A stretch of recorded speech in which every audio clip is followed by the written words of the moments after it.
What would you do if your seller made it their life's mission to ruin you on social media?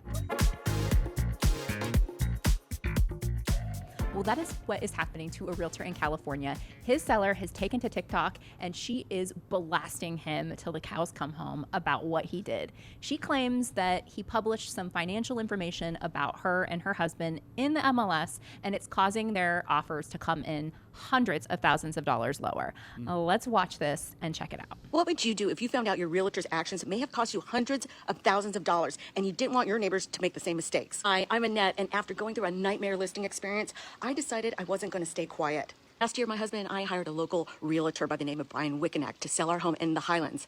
We were planning on retiring in Mexico, and he told us he knew the neighborhood well and had sold many homes and recommended that we do it at a price of $3.199 million. So months passed with almost no real showings. I think we had maybe 4 in 6 months. And he kept saying it was the market. We kept saying, hey, there's got to be a better way to market a property, because his only solution was to do open houses. And we were living and dying between open houses because that was the only traffic that he seemed to be able to generate for leads. Then we learned that he had published private financial information on the MLS. Yep.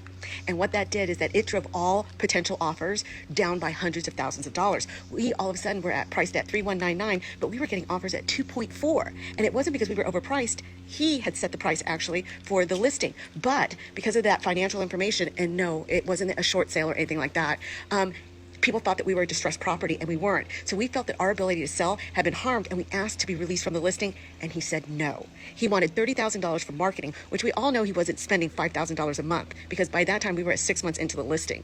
And there's just no way he could produce receipts for that, and he never did. Okay, so this is just one of the dozens of videos, I think over 24 videos that she's posted about him, about what happened. Ultimately, he listed her home. She claims he set the listing price.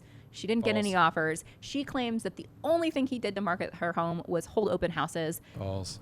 She also claims that he published this information, which caused the offers to come in for hundreds of thousands of dollars lower than market value. So their company had a bankruptcy, and he published it in the MLS that their company had a bankruptcy? That's the claim. So that is the claim. We don't know if it's true or not. Right. Yeah. Now, at this point, there have been cease and desist letters that have been passed. He's trying to get her. She's getting thousands and thousands of views in these videos, and she's calling him out and like putting his name, his yard sign. his yard sign, his. That's defamation of character, right? You go and start doing that, like with the yard sign. I don't know. He's definitely going to have a leg to stand on. But if he published some financial information in the private remarks or even realtor remarks, to me, that's a breach of fiduciary duties. That to me is a red flag for sure. Red flag. Yeah, but we don't know if that was the case, though. She shows a screenshot of the MLS. So maybe. Did you pause it? Let's pause it. Let's see. Let's see if we can. Let me see if I can enlarge this. See if we can enlarge it and see what it says. Sale approval. So the sale needed to be approved by the bankruptcy court?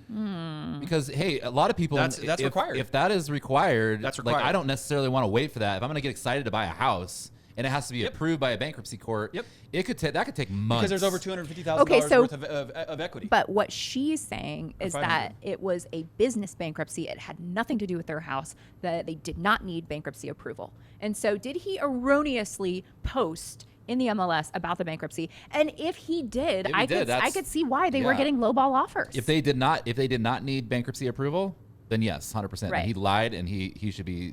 But they would have a claim. They would have a claim, and they would have a lawsuit against them if there was no bankruptcy approval needed. Right. But if there's bankruptcy approval needed, you have to tell the buyers 100%, that. you have to. If I'm going to go and buy a house, I'm like, yeah, I want to buy this house. It's available for That's sale. If it's not available for sale, that is disclosable. Yeah. Okay, so it could go either way here, but here's how the agent, Brian, could have avoided this.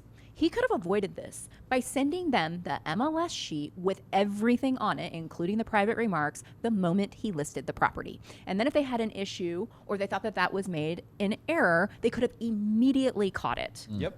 And so I think that, things turn into a dumpster fire, but they don't start as a dumpster fire, right? And I think he let it turn into a dumpster fire. Not necessarily. If there needed to be bankruptcy approval, you have to disclose that to any buyers that are walking through that house, because that bankruptcy court could say, no, we're not going to approve this offer. Correct. And if that's the case, it hinges on that. And that buyer did not know that, and they didn't disclose that to that buyer, then that buyer has a case against the agent and that homeowner. That's okay, right. so that's the unknown. It hinges on whether or not that was true, and we don't really know let's talk about something else, though. What we do know is that marketing the home, it includes a lot of things than just open houses. So let's talk about what he could have done to manage expectations and communicate with them along the way. Because clearly this didn't happen overnight. This was a 6-month deal. And they asked to be released from the listing, and they said no. And then they said, we'll release you if you pay us $30,000. Which would be what, less than 1% in that situation for a $4 million listing, right? 3.99? 3.19. Yeah, 3.19. Okay. So roughly 1%. Is that 1%? Yeah. What do you think? Is he out of line? Is he out of line for not letting her out of the contract? Because I'm guessing that that's when she said, all right, fine, you're not going to let me out of the contract. I'm going to take to social media, and I'm going to post every day about you. Wow. She is unhinged. Yeah, that honestly, it's going to cost him far more than $30,000. I hate to say it, right? At this point, it's already cost him more than that. Good point. The collateral damage here is going to be gargantuan. Has he done any videos?